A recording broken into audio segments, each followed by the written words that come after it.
Listen, this is Bob Jenkins up in the ESPN booth. Can you hear me? Yeah, Bob, I can hear you. We're watching Cale Yarborough at work on a Sunday afternoon.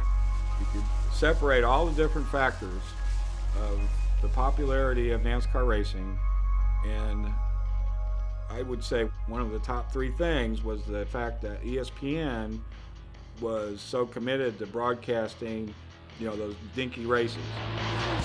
Great crowd on hand. The sun is out, and here we go with the Valley Neal Beach 500.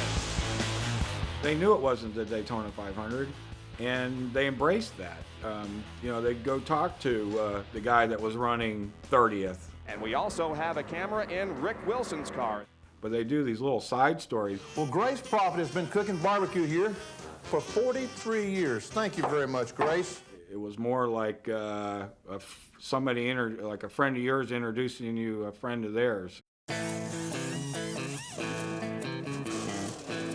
The growth from the days when it was, the beginning, the middle, and the end of Wide World of Sport showed, a few laps of the race, to the time when ESPN discovered auto racing and college basketball were two of the most important things in the development of ESPN as a network.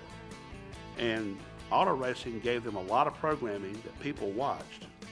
And it also gave them a chance to put a lot of good people to work and do very innovative things technically. This is the side cam on Brett Bodine's car, and look how close they are. Here's a bumper cam. And the helmet cam also being carried by Dale this afternoon. The sport became a television sport, and the fans could follow the saga of the season as it went along. Oh! And Walker goes around.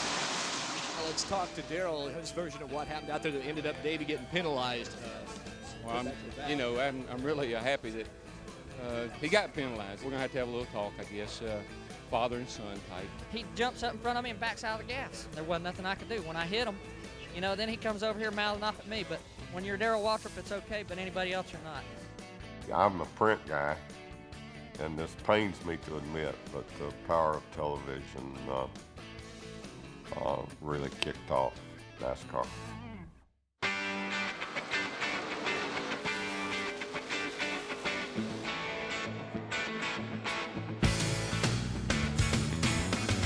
Starting in the early 80s, whenever ESPN started covering a lot of races, you can see the graphics on the car starting to get bigger.